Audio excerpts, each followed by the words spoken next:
Hey, what's up? It is your Thursday episode of Locked On Raptors. Sean Woodley here with you as always. And on today's show, we're going to dig into some big takeaways from the Raptors' loss to the Chicago Bulls last night in Chicago on the second night of a back-to-back. Talk about the key takeaways from around the box score and, of course, hand out the dude of the game. But really, the focus of today's show, I love this Raptors team, this bizarre, extremely flawed, very strange team. I've very much grown an affinity for them. And I think everyone else should get on board with just appreciating the very, very strange ride that is 2021-22. That's all coming up on today's episode of Locked On Raptors.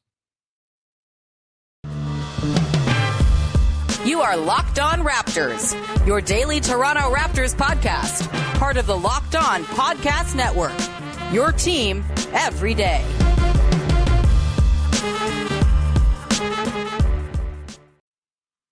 Hey, what's going on? Welcome to episode number 1105 of Locked On Raptors for Thursday, January the 27th. I'm your host, Sean Woodley of RaptorsHQ.com. You can find me on Twitter, as always, at WoodleySean. You can find the show at Locked On Raptors, and you can find the podcast free to listen to on all your favorite audio podcast platforms, and it's on YouTube as well. We passed 1,500 subscribers yesterday on the YouTube page, so please go join the group of wonderful people who have supported the show by subscribing. It's so appreciated. Even if you're not going to watch the show on YouTube, which you should, but even if you're not, you can just help us support the numbers and juice the stats, and that is totally fine, and it's much appreciated regardless of where and how you ingest the podcast. And a big thank you as always for making us your first listen of the day. Sorry, today's episode's a little bit later than usual. Just some computer issues I had earlier in the day, but we're all good now. And so let's dig into the Raptors game against the Chicago Bulls last night. We are going to talk about just some sort of box score observations, dig into thoughts on Pascal Siakam and the way he handled the Bulls defense. We'll talk about OG Anunoby's really nice game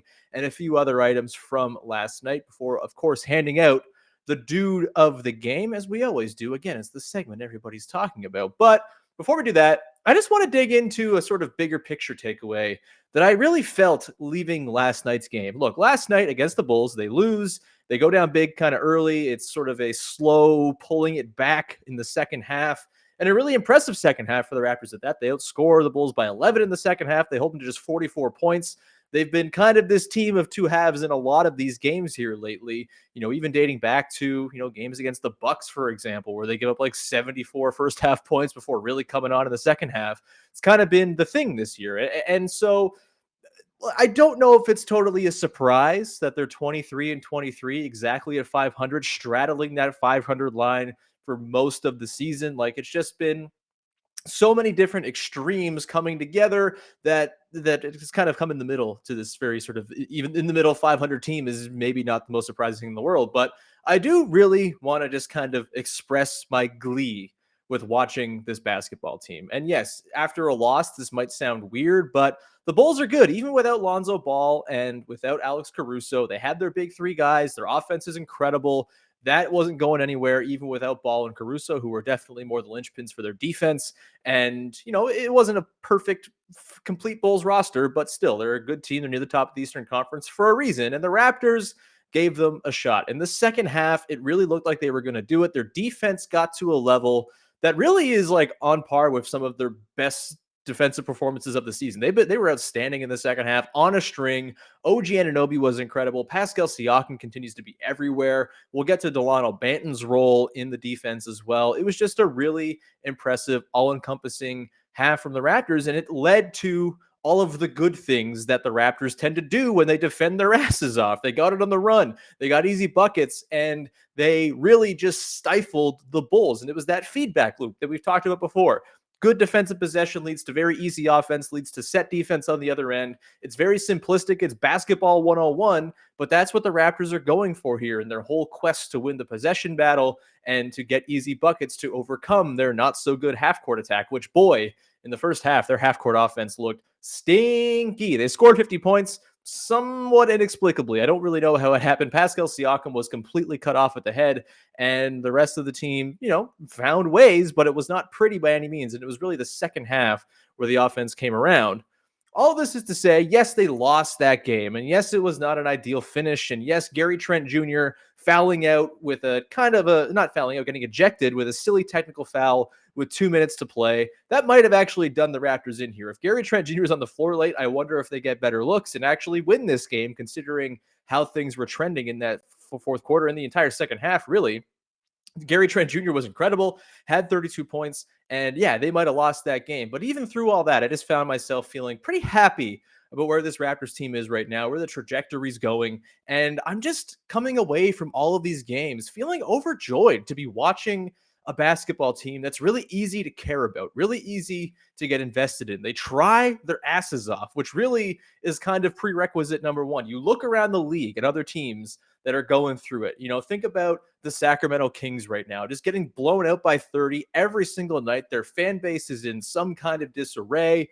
You've got the Indiana Pacers, who, yes, they've had a ton of injuries in the last couple of years, and their downfall is maybe a little bit overstated, but still, it is a team that is sort of stuck in the mud. There's not a clear direction or plan.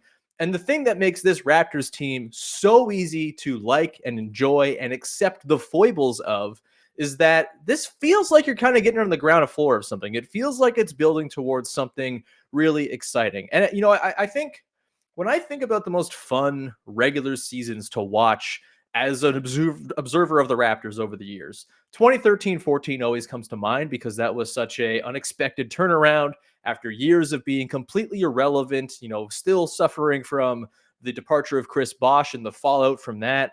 And then to have that sort of happenstance turnaround where they trade Rudy Gay, the roster just kind of falls into place around the DeMar, Kyle, Jonas Valanciunas trio. Terrence Ross is doing his thing. It was a really, really, just gratifying season to watch as a fan. And I know it's what roped a lot of people back into caring about the team. The other great regular season I think about is 2019-20. That one is an all-timer, probably my favorite, even with it getting cut short by COVID. That's 60-something games they played before the pandemic hit. Really some of the most enjoyable regular season basketball I've ever seen. But that 2013-14 season, I'm kind of feeling similar vibes in some ways with this Raptors team in that, it's kind of unexpected that, they got all these pieces. Scottie Barnes comes in and he's kind of this new piece. It's a different circumstance for sure, but I'm enjoying watching the regular season as much as I have since that 2013-14 year. But what this season has that season doesn't is it does feel like it's the first step towards something very serious. We didn't know back in 2013-14 that the Raptors were beginning their, half decade long or more odyssey towards winning an NBA title. That was, kind of unexpected. And with the building blocks that were in place, with Kyle Lowry being a pending free agent, with just not really having an idea of how good that team could be, you weren't really sure if it was going to last beyond that year. They lose to the Nets in round one. And it's hopeful. It's maybe Kyle's going to come back. The people care about this team again. We the North, yada, yada, yada. That was all very exciting, but there was no certainty whatsoever. Whereas this team very clearly has a runway that it's building towards. And the fact that right now, kind of the floor of what you would expect the next 3-4 years of Raptors basketball to be is being seen right now as a 500 team that can hang with really good teams, can beat a lot of good teams as well on the right night, and has a core of guys that is continually getting better, continually exploring new parts of their games. That stuff is so exciting to me. And I'm leaving Raptors games just feeling really, really happy that this is the way I've decided to spend my time during these, random winter nights. You could do a lot of other things, but I just find that these Raptors games have been so joyous to watch, even the ones where they lose. Yeah, there have been a couple of stinkers here and there. Every team has stinkers, but I made this point last night. If we're counting like moral victories or just sort of like the vibes, and you're looking for vibes victories for the Raptors, they're like 41-5 this season. There have been very few games where I haven't been thoroughly entertained by the Raptors, even with all of the crap they've dealt with, from COVID to injury to stop and start with their rotation to not having fans in the building. All of these things have come together, and it hasn't mattered because the product on the floor is really exciting and entertaining, and it feels like it's the beginning of something really cool. Not to mention, they're just totally novel, right? Like, no one's doing what the Raptors are doing. It's a completely new sort of frontier of experimental basketball. Will it work? I have no idea. Probably not, like in the exact form that we think of Vision 6'9". You probably need some more diversity of skill sets. You need some actual bigs. You need some ball handlers, et cetera, et cetera. But what they're doing is experimental. It's interesting. It's new in a league where things tend to get a little bit formulaic and, monostylistic. That's not what's happening with this Raptors team. One of my favorite things in the world is watching sort of fans of opposing teams realize and kind of get the Kool-Aid of how bizarre the Raptors are as a watching experience. It's all just kind of part of the experience of this team. And for me, I don't really care what the end result is. I think it's been established that it's going to be, at the very least, a play-in spot or better for the Raptors. That to me is a success. You factor in that Scottie Barnes, Pascal Siakam, Fred VanVleet, OG Anunoby, Gary Trent Jr. are all making steps. The guys that matter have made big steps. All of it comes together for just a truly enjoyable, delightful season of basketball. And I just wanted to spend the first part of this show digging into that, because what the hell do we do this for? What do we watch 6 months of regular season basketball for if it's not for something like this strange, bizarro experience that leaves us kind of unsure as to what the hell is happening 50% of the time, but the other 50% of the time, it's pretty damn exciting, and there's a lot of cool things going down. So that's just my little diatribe off the top about how bloody enjoyable this Raptors team is. To each their own. I'm not here to tell you how to be a fan. And if you're sitting there thinking, man, 23-23, what an embarrassment, they're riding the treadmill of mediocrity, I think you're wrong. I think you maybe got to get your priorities straight, and you can, be a fan however you want. But, I think there is a lot of room in people's hearts for a team like this. There's a lot of potential in enjoyment for a team like this. And I think people should really, if you're still kind of skeptical, unsure, worried about the trade deadline and, what are the ramifications? Are they going to push forward? Who cares? If they make a trade, great. I think it would be awesome if they did. I think they are worth betting on, and adding a piece to this roster is fun. It has made a lot of progress, and I think at full health, it's pretty good and right in the race for the 6th seed in the Eastern Conference right now, provided they don't lose too much ground. I think that's a totally fun and cool goal to shoot for. If they don't make a deal, that's also fine, because the guys they have on hand, the guys that matter, have looked really good. And that is enough for me to be pretty excited about the remaining 36 games or whatever there is left in the season.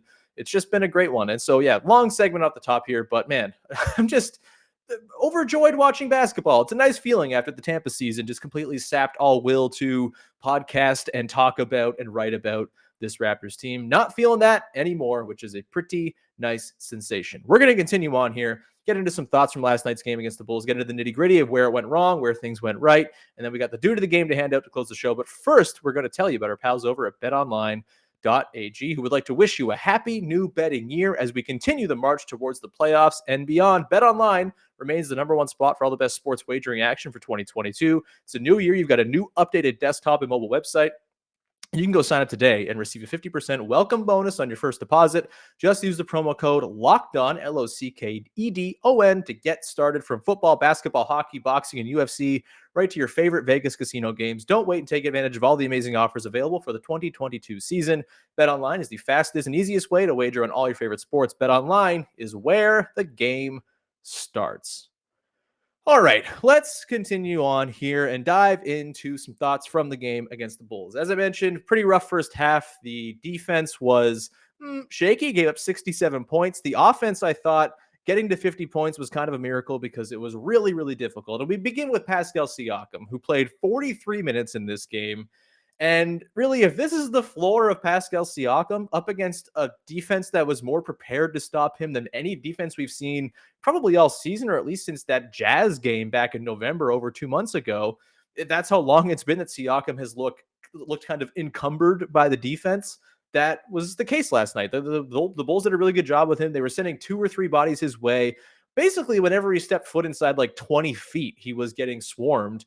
And it was really tricky for him. He was having a hard time getting to the basket, getting to his own spots. Even with that, though, there were a ton of occurrences where he did get to a good spot. He got to his floater range. Maybe didn't get all the way to the rim, but got to the 5-6 foot range where he's been pretty money of late this season. At least he's been incredible. And he just missed those shots last night. It was a really rough sort of touch night for him, I thought, around the basket. There were a lot of sort of bodies and arms kind of bothering him. I actually thought Javonte Green was a really interesting opponent for him on the defensive side. He's like much smaller. He's given up like 5 inches to Pascal, it seems, but he's so long and just kind of annoying. It felt like Pascal was kind of putting shots up with this little scamp kind of running around his waist, and it actually kind of worked. Like Green was a pretty effective defensive check for him, even though he does give up the size. I just thought he was annoying and like sturdy enough with his sort of lower frame to give Pascal some trouble and maybe sort of inspired some of those missed shots. That said, finishes with 12 points, 7 boards, 7 assists, 3 steals, gets to the line 9 times, just goes 6 of 9. And boy, the Raptors and free throws are going to drive me insane. 17 to 28 from the line. One of those like glaring and obvious flaws that this team obviously has that just keeps on not bothering me in the grand scheme of things. As much as it would be great if they could win some of these games at the line, ultimately that's something I feel like will probably get ironed out in time. Who knows? Either way, that's the beauty of this team. The flaws are glaring and present and just punching you in the face, and it doesn't even matter, at least not to me. Still, 12 points, 7 boards, 7 assists, 3 steals. Really impressive playmaking from Siakam in this one. I thought the fact that he had the 7 assists, kind of a miracle.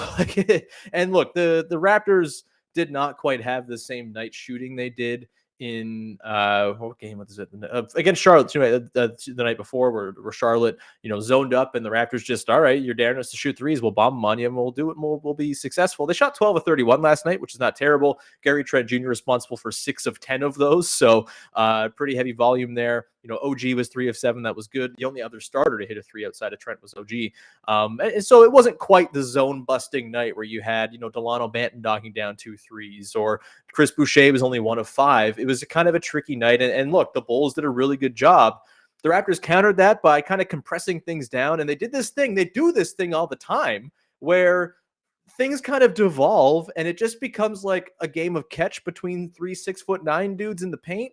They had that happen a couple times between Barnes, OG, and Siakam. It often leads to easy buckets because they're enormous and like just quick enough on those big-to-big passes that it works out and they get something. It's super bizarre. Another one of those weird elements of this team that you don't really see on a lot of other teams, but that I thought was a pretty good sort of workaround. And then Siakam, was just kind of very, very relentless in getting to the basket. He got the 9 free throw attempts, it just kind of did it grimy. And then on the defensive end, I mean, holy God, Pascal Siakam, to me, has to be in the all-defense conversation. Look, is he going to make it? Probably not, because there's a lot of good forwards. You think Draymond and Giannis are already going to be 2 of them, and then after that, it's just a really loaded field. But the way Siakam has played, I think he's been the most important defender on the Raptors this season. Some people might say Fred, with his point of attack defense and the fact that he can dig down and force those steals and he's got the deflections all the time. I mean, he's right there. They're 1A, 1B, I think, this season for the Raptors. But Siakam is the one who knows the scheme the best. He's been playing it the longest. He's been playing it been part of it in all these different ways. He at one point was sort of the guy who would fly to the corners. Now he's maybe more sort of a guy who hangs out at the rim and is sort of that last line of defense. Either way, he has been so good and disciplined and on the string of late. He's just been fantastic on the defensive end. 3 steals for him in this one. He's constantly hawking the ball and he's just so damn long and he's strong. And, smaller guys try to, drive into him and they bounce off of him. He's kind of deceptively strong that way. I've just been really, really happy and loving the defensive effort and output from Pascal Siakam. And so even last night with a 3 of 12 game with just 12 points on the board, I thought he was maybe the best player on the floor for the Raptors. That probably actually goes to OG, who we'll get to in a second here, but I thought it was just an outstanding game from Siakam, and he deserves a lot of love for it. He was really good and gave the Raptors a shot to win this one with his playmaking, of course, with no Fred VanVleet available. It's been so valuable to have Siakam just with the ball in his hands because good things tend to happen. Couldn't score last night. A couple of those floaters go down, and it's a different story for sure, but I don't think you can really dock him all that much. 43 minutes of action, too. He's just playing insane basketball and in a crazy amount of it as well, and hopefully he can hold up and not get too burned down by it. I mentioned OG Anunoby. Really great game from him. A couple of really great OG Anunoby sort of second, third option type guy games from him in a row. 23 points, 5 boards, 4 assists, a steal, and 2 blocks on 10 of 15 shooting, 3 of 7 from downtown. Those threes absolutely massive, of course. But getting to the basket, I mean, good luck trying to get out of this, like to stop this guy from getting to a spot. He's just so freaking strong and just moves guys aside like they're nothing. It's incredible. And they've started to really identify an advantage they have, all based around OG's strength. He is such a brute, even against bigs. Like, he's just impossible to move.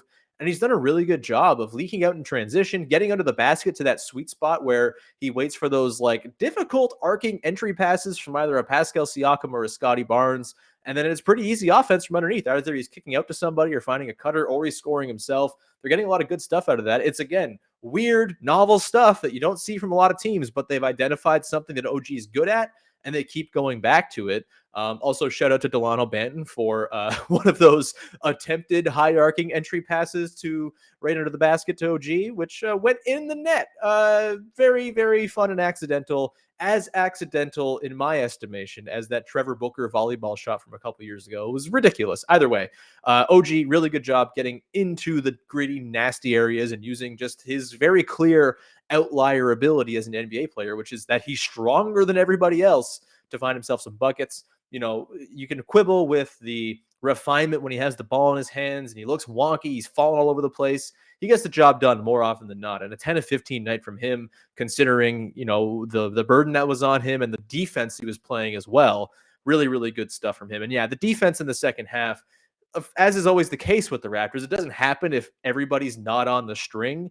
And OG was very much on the string in the second half. He might have been like the central chord of the string. Honestly, he was so good. Joe Wolfond clipped a possession that he had where he completely, you know, he's doing like 2 to 3 different things. He rotates over, gets a block, covers up for a mistake. Just a really, really all-encompassing possession from OG. Go find it on Joe Wolfond's Twitter. Of course, regular guest of this podcast. It was just a really, really nice OG defensive effort. Beautiful stuff all around.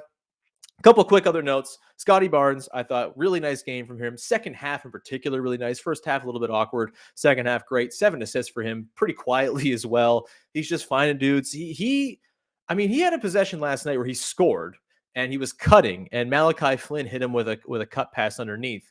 And Scottie seemed to realize that he was open and was waiting for the pass before Malachi Flynn, who had the ball and was surveying the floor, realized that Scottie was open and calling for the pass. Like, the vision on Scottie Barnes is just ridiculous. It's out of this world.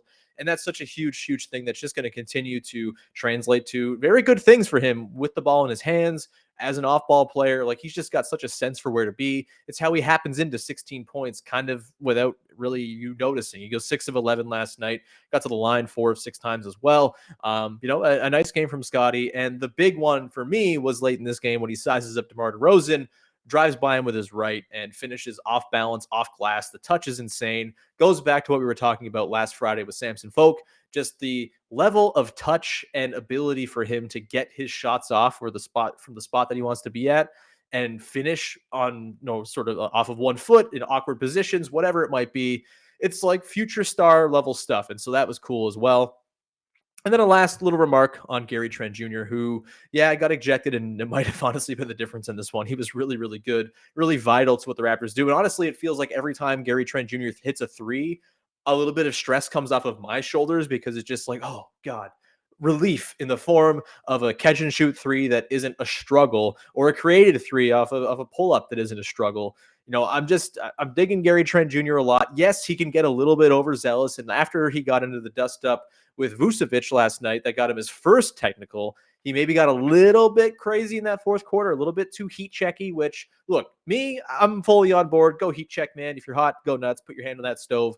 I am more than okay with that generally as a rule, but he got a little bit overzealous, I think, and it kind of bled into things. And the bummer is that, the bucket he scored to close the game before he got ejected was also amazing, where he kind of finds his way, runs a pick and roll, doesn't quite find Boucher as a target. It's just not really there for him. And instead, he just kind of softly tosses it up off the glass in sort of an awkward, sort of leaner position. Just a beautiful, beautiful bit of scoring from Gary Trent Jr. Would you like a little bit more in terms of playmaking? Sure, you got 2 assists, whatever, but that's not really what he's on this team for. And kind of similar to the way we described Serge Ibaka when he was on the team. Sometimes you just got to have a dude who's going to finish the damn play. Gary Trent Jr. is that. Back-to-back 32-point games. First time he's had back-to-back 30-point games in his career, I believe. And hopefully he can get back to form and continue to be just a beautiful outlet for what the Raptors are doing. The Raptors' half-court offense is significantly better when he's out there. As I mentioned yesterday on the podcast, he has the widest on-off differential in terms of the Raptors' offense. They have like 113.8 offensive rating when he's on the floor, 104.3 or something crazy like that when he's off. Just a huge disparity. And it's not surprising when you see it out there. And we saw a microcosm of that exact phenomenon in the final 2 minutes without Gary Trent Jr. out there. They just totally lost all space, as much as the guy we're going to talk about in a second was nice and useful in this game. It just was not what they needed in those final couple minutes, at least not in place of Gary Trent Jr. And we'll get to that in just 1 second with the dude of the game now that we've wrapped up our box score notes. Before we do that, though, just a reminder that on trade deadline day, which is February 10th, if I'm not mistaken, coming very close, 2 weeks from today, we'll have some trade deadline episodes coming up, by the way. But on the 10th, February 10th, we will be doing a Locked On trade deadline show. John Corrales, Josh Lloyd, a whole bunch of other folks from the Locked On Network are going to be taking part in a full 2-hour deadline show and digging into the deals, looking ahead to the second half of the season and analyzing. There we go. Words. Analyzing all that goes on the deadline day. So please go and check out Locked On NBA on YouTube. Subscribe so you don't miss it when they go live on trade deadline day. Yours truly may even make an appearance when the Raptors trade for Terrence Ross. So go and check it out. Locked On NBA. All right, let's round out the show with our dude of the game. Of course, the way that we finish off every game recap podcast here at Locked On Raptors. And your dude of the game for the second straight day. It's not a double dude of the game today. There's not double dudes. That was yesterday. But today, Dalano Banton is going down as your dude of the game for the second straight game. And just a really surprising and really exciting stretch here from Dalano. I kind of had chalked up the rest of this season to be mostly him going to the 905 and getting cooking down there, maybe not fitting into the rotation. Just the lack of shooting has been such a problem, but he continues to come in and do really good things, at least in the last couple of games here. 7 points, 5 boards, 3 assists, 2 steals for him last night. He was a plus 16. And boy, I think Eric Kareem mentioned this, like, if you're talking about plus minus and eye test matching, like that was a perfect example of that because Banton was incredible. You know, he has such speed going downhill that it's just a nice element for the Raptors half court offense to have, even if he's not going to get there all the time. He's not going to turn the corner all the time. Teams are going to bottle him up or whatever. It's just nice that you have that element in the half court where he can kind of hit you with a surprise explosion to the rim, a couple times a game. And really where he made his bones in this game, the defense was nice, or the offense was nice. He hit a corner three. That was good to see. But for the most part, his defense in this one was kind of why the Raptors turned things around in that third quarter. He was more or less operating as the Fred VanVleet in the Raptors defense in that second half, in the third quarter in particular. And he was doing the dig down thing where he's the helper coming. The Raptors have one or two guys who have, seized up the ball handler, and then Fred comes in to punch the ball free. Banton was kind of doing that, except he's twice the size of Fred, or roughly that. He's incredibly long and weird and gangly, and that lineup was just so smothering defensively when he was in there because there's just no reprieve if you're the opposing team. There's no small guy you can go hang out on or try to get onto a switch and isolate against. There's just nothing. And so you had that beautiful swarming vision 6'9" defense on full display, and I thought Dalano Banton was a big part of it. And honestly, I would have closed with Banton in place of Chris Boucher. He came in after Trent fouled out with 2 minutes left. Boucher was a little bit erratic late in this one. I think for the most part, Boucher was fine. He had 9 points, 3 boards. Had a decent enough game. His defense continues to be really strong. It was in that second half, or the third quarter in particular. Got a little carried away in the fourth, couple bad fouls here and there. I would have maybe swapped in Banton for him and continued to have the integrity of the 6'9" lineup and maybe a little bit more offensive juice, just considering what they needed last night. I think Banton might offer it a little bit more. So that would have been the only sort of real quibble I had. But man, Banton is something. I don't know what he is or what he's going to be or what his eventual upside might be, but he is something, and he very clearly fits what the Raptors are looking for. And, as much as I think Malachi Flynn deserves a little bit of run here, if it is going to come down to either or, I'm going to put my money on Banton getting the run long-term just because he's 6'9" and he fits what the Raptors want to do. And his defense can just be such a game changer because of his length. And then his ability to just get the ball and bolt and go the other way, which he does all the time. And he really kind of makes those transition possessions that much more dangerous and unpredictable because you're just flying around. You got this dude. No one knows who the hell he is, what position he's playing. He just got the ball in his hands and he's making stuff happen. And that is a lot of fun to watch. And so glad to see Banton just kind of come back around. He really did look like he hit a rookie wall there. Can you hit a rookie wall playing 10 games and then kind of falling out of the rotation? I don't know, but he looked really, really good, has looked really good the last couple of games, and I would imagine he'll continue to get some run here if Fred VanVleet is unavailable. If Fred VanVleet comes back, I think there's a case there for sure for Banton to be like the 7th or 8th guy right now. it's such a hodgepodge right now off of the bench. Justin Champagnie didn't play last night after getting ejected the night before. Still no Svi Mihailuk, and we're seeing Yuta Watanabe get these sort of ceremonial bits of minutes that aren't really all that substantive. We'll see what happens there, but Banton is certainly making a case for regular run with the way he's played in the last couple of games. And as I said yesterday, give it some time. Don't just take 2 games as the gospel of what this guy is now, but he's certainly on the right track to getting back into Nick Nurse's good graces. So good on Dalano Banton for that. As far as like him being in the lineup and playing, I'm pro that idea because he is super kooky and weird. And that is, as I've kind of made the theme of this podcast, give me kooky weirdness and I am a happy camper. With that, I'll wrap up today's episode. Thank you so much for tuning into the show. Thank you as always, for supporting the show, making us your first listen of the day. Sorry for the late posting time today. Won't happen again, or at least I'll communicate it to you a little better than I did today because I did not expect it to go up this late. Either way, thank you. We'll be back again tomorrow. I'm actually going to finish up the mailbag tomorrow. I got like 30 mailbag questions on Tuesday. Only did 2 segments worth of mailbag before we chatted with the Hornets guys. And so we're going to dig into your mailbag questions tomorrow on your Friday to tee you up into the weekend and the Raptors game against the Heat tomorrow night. I was hoping to catch up with the Locked On Heat guys, but I don't think that's going to happen. So maybe next time the Raptors and Heat play, which is like 3 days from now, we can arrange that. Anyway, thank you so much for tuning in. Thank you for making us your first listen. Go make your second listen. Locked On Bets, as your boy Q and Lee Sterling are helping you win some money as the football playoffs wind down. It's championship weekend. Go make some bucks with your boy Q and Lee Sterling over there on Locked On Bets. And until tomorrow, wish you a happy, good day. Have a wonderful night. And we'll talk to you on Friday with another episode of Locked On Raptors. Bye-bye.